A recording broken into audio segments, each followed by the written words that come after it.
और आइए आगे बढ़ते हैं, आपको बताते हैं यूपी के 4000 मदरसों को विदेशी फंडिंग मिल रही है। नवंबर 2022 में हुए सर्वे में 8441 मदरसा बिना मान्यता चलते हुए मिले हैं। अब अल्पसंख्यक विभाग परीक्षाएं खत्म होने के बाद कार्रवाई की तैयारी करने जा रहा है।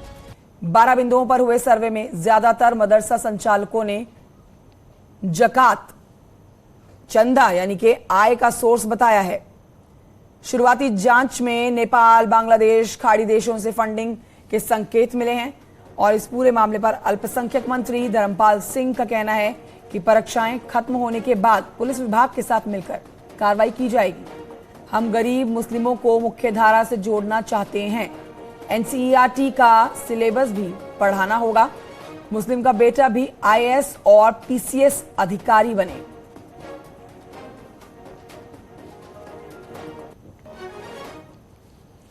तो कुल मिलाकर यूपी के 4000 से ज्यादा मदरसों में विदेशी फंडिंग के खुलासे पर अब मंत्री जेपीएस राठौर का बयान आ गया है सामने। जेपीएस राठौर साहब कहते हैं इन मदरसों में विदेशी फंडिंग के अलावा पाठ्यक्रम भी ठीक नहीं है। ये मदरसे बच्चों के भविष्य के खराब करने के संकेत देते हुए पाए जाते हैं। बच्चों के भविष्य को चौपट करने का काम ये मदरसे कर रहे हैं। ये पाठ्यक्रम ऐसा नहीं जो देश के विकास में सहयोगी हो। उत्तर प्रदेश में तमाम अवैध मदरसे पाए गए थे। इस पर कार्रवाई के लिए यूपी सरकार ने मन बना लिया। हमारे साथ मौजूद है मंत्री जेपीएस राठौर।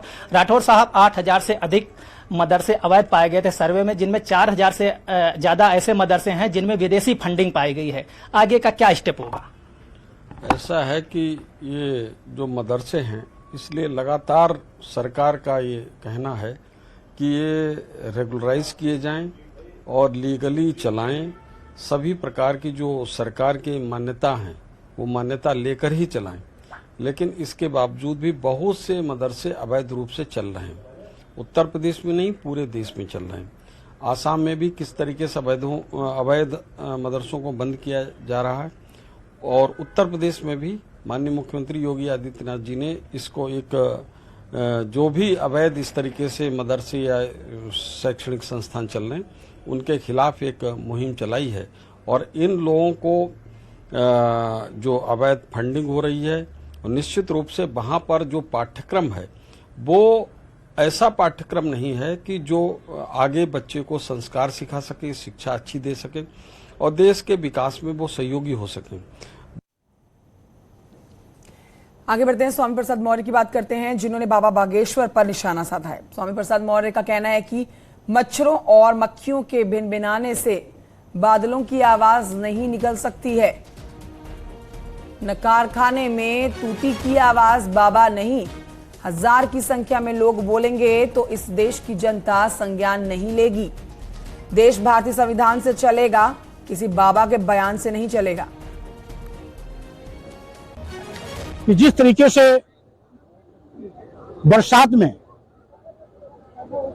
पतंगों के पर आ जाते हैं तो दिया में या लाइट में जल के मर जाते हैं, उसी प्रकार से 2024 के लोकसभा चुनाव में भाजपा की विदाई भी होना अब तय है।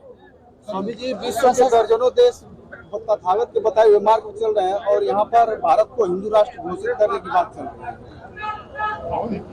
ये कभी संभव न था, न है, न आगे रहेगा। हमारा देश भारतीय संविधान से चल रहा है और भारतीय संविधान से ही चलेगा। भारतीय संविधान समाजवादी, पंथ निरपेक्ष, लोकतांत्रिक सोच पर आधारित है। वहीं दूसरी तरफ आपको बताएं कि यूपी में किसकी जमीन को मजबूत करने के लिए बीएसपी ने एक नया प्लान शुरू कर दिया है। एक नए प्लान पर बीएसपी अब काम कर रही है, जिसमें निकाय चुनाव में हार के बाद नया नारा दिया गया है, वोट हमारा, राज तुम्हारा नहीं चलेगा। इस नारे के साथ बीएसपी ने मिशन 2024 का आगाज कर दिया है। 3 महीने तक 4 स्तरीय अभियान चलेगा। जिले में हर गांव तक कार्यकर्ताओं का पहुंचने का लक्ष्य रखा गया है और हर कार्यकर्ताओं में जोश भरा जाएगा। पहले चरण में 23 मई तक जिला स्तर पर बैठकें होंगी। दूसरे चरण में 24 मई से 31 मई तक विधानसभा स्तर पर बैठक होगी। तीसरे चरण में जून तक सेक्टर स्तर पर और अगले चरण में जुलाई अगस्त में बूथ स्तर पर अभियान चलेगा। 500 पदाधिकारियों को जिम्मेदारी सौंपी गई है।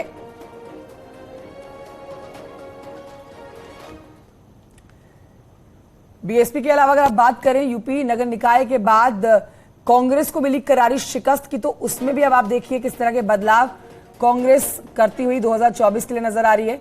मिशन 2024 कांग्रेस की ये तैयारी में लगा हुआ है, जिसमें कांग्रेस मुख्यालय पर प्रदेश अध्यक्ष की अध्यक्षता में बैठक हुई।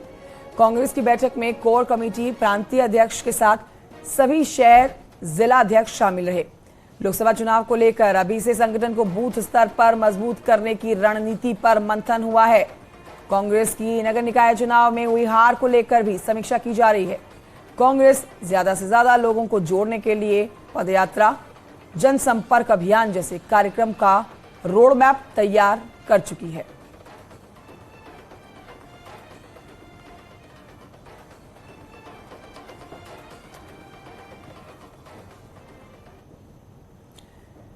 रुकना हुआ एक छोटे से ब्रेक के लिए, यहां पर कहीं मत जाइए, जल्द लौटेंगे।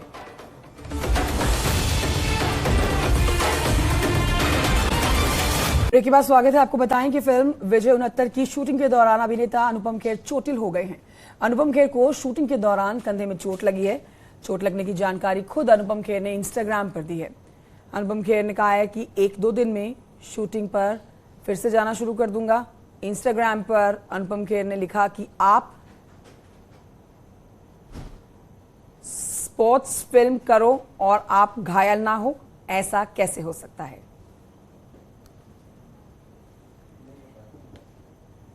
इसी खबर के साथ एक छोटे से ब्रेक के लिए यहां रुक रहे हैं, जल्द लौटेंगे।